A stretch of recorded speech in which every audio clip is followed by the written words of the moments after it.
दोस्तों, चिंटू नाम का एक लड़का रहता है। वह पढ़ाई में बहुत होशियार और समझदार था, लेकिन पढ़ाई के साथ साथ वह बहुत मस्ती भी करता था। चूंकि गर्मी की छुट्टी लग चुकी थी, वह घर में बहुत शरारत करता था। वह अपनी छोटी बहन को बहुत परेशान करता था। उसके मम्मी पापा के समझाने के बावजूद वह मस्ती करता था। फिर चिंटू गर्मियों की छुट्टी बिताने के लिए अपनी नानी के घर जाने का प्लान बनाता है। चिंटू को शहर की भीड़ भाड़ और तंग गलियों से गांव की हरियाली खुलापन ज़्यादा पसंद था। फिर एक दिन चिंटू अपनी नानी के घर यानी ननिहाल पहुंच गया। नानी चिंटू को देखकर बहुत खुश हो गई। जैसे ही चिंटू नानी के घर पहुंचा तो फिर क्या था, दिन भर दोस्तों के साथ मस्ती, कभी खेतों में कभी बगीचों में, और तो और गर्मियों में सबसे पसंदीदा जगह गांव का तालाब, जहां सभी बच्चे धमा चौकड़ी मचाते थे।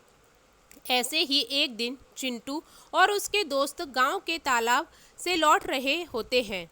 रास्ते में चिंटू को अचानक ही बहुत कमजोरी लगने लगती है। साथ ही सर भी भारी हो जाता है और अजीब सा फील होता है। चिंटू को लगा कि आज कुछ ज़्यादा ही मस्ती हो गई, जिससे उसे इतनी थकान महसूस हो रही है। हमेशा की तरह वह घर पहुंचा और अपनी नाना नानी को दिन भर की बातें बताने लगा। अब तक शाम हो चुकी थी, मगर चिंटू का सर दर्द अब बढ़ने लगा था। साथ ही उसे बुखार भी होने लगा था। उसके नाना ने उसे दवा दी और गुस्से से कहा कि कल तुम कहीं भी खेलने कूदने के लिए नहीं जाओगे। देखो क्या हालत हो गई है तुम्हारी, इतनी भी मस्ती ठीक नहीं, अब सो जाओ, सुबह तक ठीक हो जाओगे। अपनी नानी की यह बातें सुनकर चिंटू सो जाता है। चिंटू साथ में अपने दोस्त डॉगी को भी सुलाता था। देर रात अचानक ही डॉगी जोर जोर से भौंकने लगता है। डॉगी चिंटू के पास ही सोया था, लिहाजा उसकी आवाज़ सुनकर वो उठ जाता है। चिंटू देखता है कि डॉगी एक आदमी पर भौंक रहा है। नींद में होने के कारण पहले तो वह चिंटू को एक आदमी ही नज़र आता है।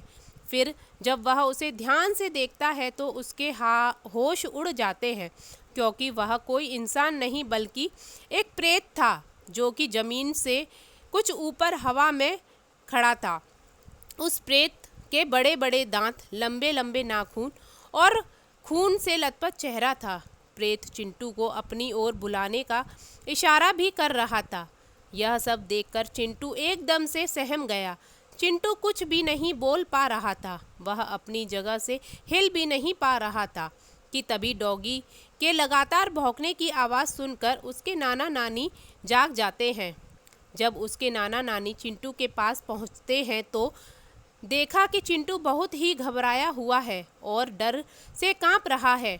तब नानी ने उसे हाथ लगाया तो पाया कि उसका शरीर एकदम ठंडा हो गया है। नाना जी ने सबसे पहले चिंटू को पानी पिलाया और कुछ देर तक अपना हाथ उसके सर पर रखा रहा। चिंटू कुछ बोल ही नहीं पा रहा था, वह एकदम से एक मूर्ति की तरह हो गया था। फिर जब चिंटू ठीक हुआ तो उसके नाना ने पूछा कि क्या हुआ चिंटू बेटा, इतने डरे और घबराए हुए क्यों हो, और ये डॉगी क्यों भौंक रहा है, बताओ मुझे क्या हुआ। तुम्हें डरने की कोई ज़रूरत नहीं है। तभी चिंटू घबराते और डरे हुए सारी बात बताता है। फिर अगले दिन ही चिंटू को गांव के ओझा के पास ले जाया जाता है, जहां ओझा ने बताया कि कल जब चिंटू तालाब से दोस्तों के साथ खेल कर लौट रहा था, तब उसने वही रास्ते में एक जगह पेशाब किया जहां किसी की चिता जलाई थी, जिस वजह से उस व्यक्ति की आत्मा का अपमान हुआ, इसलिए वह उसके पीछे पड़ गया है। यह सुनकर सब दंग रह गए, किंतु चिंटू के नाना ने विनती करते हुए बोला, आप ही इस समस्या का निवारण करें। तभी उन्होंने एक अभिमंत्रित ताबीज़ देते हुए कहा, यह ताबीज़ धारण कर लो और फिलहाल कुछ दिनों के लिए यहाँ से चले जाओ, कुछ समय बाद सब ठीक हो जाएगा। चिंटू ने ताबीज़ धारण किया और साथ ही शाम की गाड़ी से अपने घर लौट आया। तो दोस्तों यह खौफनाक कहानी यहीं पर समाप्त होती है। दोस्तों कहते हैं कि अगर हमें अनजानी जगह पर पेशाब आ रहा है तो पेशाब करने से पहले खांसना चाहिए, ताकि अगर कोई अदृश्य शक्ति वहाँ मौजूद हो तो वह वहाँ से दूर हट जाए। तो भाइयों और बहनों, आज की कहानी आपको कैसी लगी?